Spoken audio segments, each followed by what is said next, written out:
You're listening to the Reds Podcast. No fancy intro today. Gonna get right to the meat. This week in Florida, a man walked into a high school, had a gun on him. When he walked out, 17 people were dead. Almost immediately, lots of thoughts and prayers via Twitter from the people that make our laws. Check out this related news clip.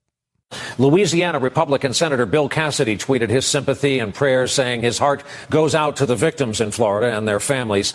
The NRA spent $2.8 million over his political career, including attack ads against his opponents. Ohio Republican Bob Portman tweeted about the heartbreaking news and sent prayers, while he has received $3 million in support from the NRA. Joni Ernst, Republican of Iowa, asked her followers to join in prayer, thank the first responders. She received $3.1 million in support. Florida Republican Marco Rubio tweeted updates and called it a terrible day you pray never comes. His campaign has benefited from $3.3 million in funding and opposition attacks thanks to the NRA.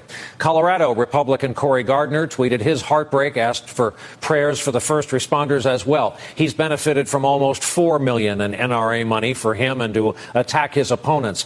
And Arizona Republican John McCain tweeted his prayers. The NRA has laid out $7.7 million, the most of any lawmaker.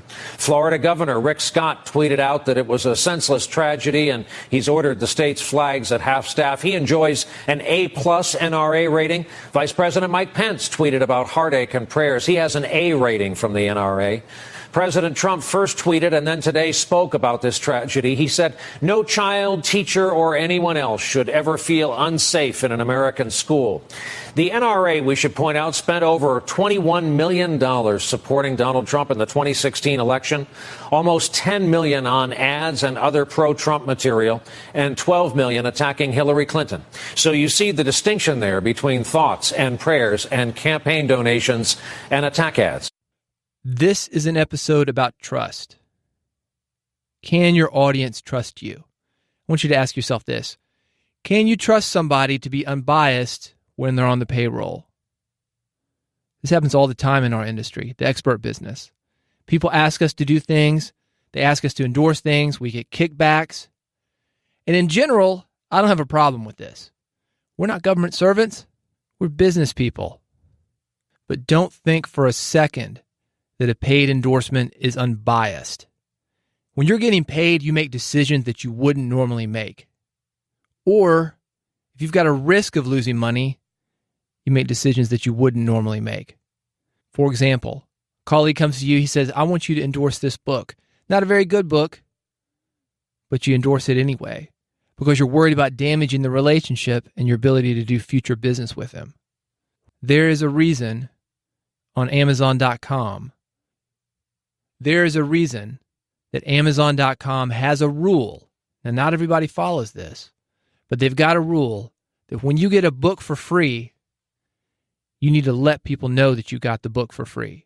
There's a reason that reviews on Amazon.com, if the reviewer has been paid or otherwise compensated for that review, that those reviews are not allowed. Money changes things. You, as an expert, you've got a mailing list, you're reaching people via your website, your podcast, YouTube videos. People are watching you, and those people know that you're getting paid. The good news is, like me, they generally don't have a problem with that. And they also understand friendships and how they work. We help our friends out. So they don't have a problem with that arrangement until they get screwed, until they purchase a bad product, until they get poor customer service, until they have a generally bad experience. Then what? That's when the goodwill that's taken you months, years to build, it's gone. Instantly. Here's my final thought on this. If you're doing affiliate marketing, if you're doing endorsements, if you're doing introductions, ask yourself, is this good for my audience? Is this good for the people that I'm making this recommendation to? If it's not, skip it. That's a great excuse to get out of an endorsement, by the way. A friend, a colleague, somebody with a product approaches you, knows that he can use you to get to your audience. If you don't think it's a good match, let them know. I feel like this isn't a good match for my audience. Done. End of story. He can try to convince you. No, it's great. Maybe he'll bump up the commission. Try to change your mind. But if you truly feel that endorsing something, recommending something, it's not a great match for your audience, you need to stick with that. What's your audience worth?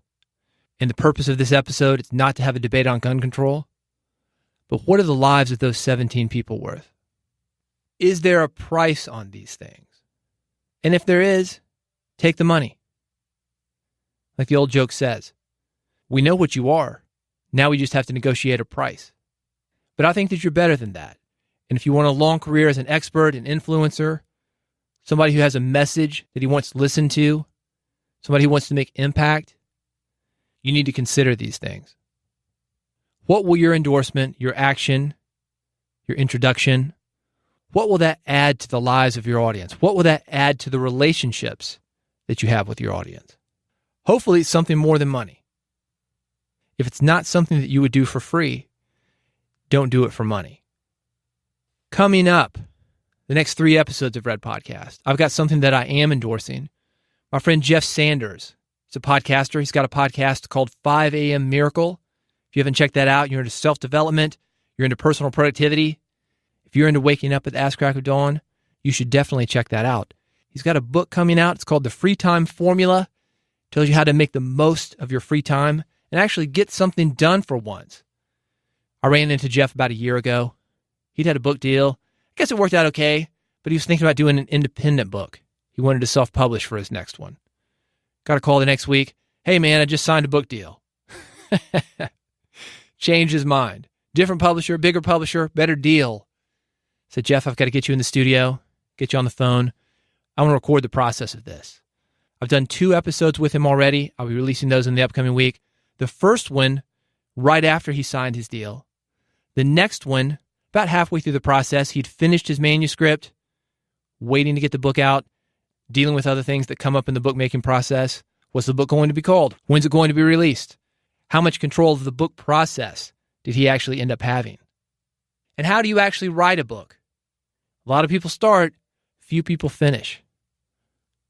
That's the second episode. The third episode, which I haven't recorded yet, I'm going to get him right after the launch. How did the book launch? Did everything work out like you wanted it to?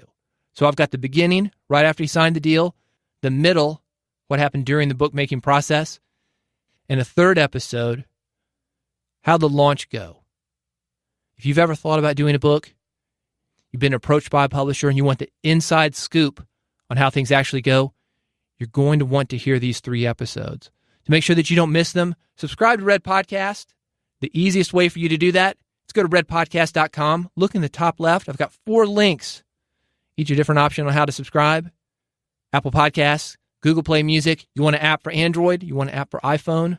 However you get your podcast, I've got an option for you. It's in the top left at redpodcast.com. All about the book writing, the book publishing, the book marketing process. That's coming up on the next 3 episodes of Red Podcast.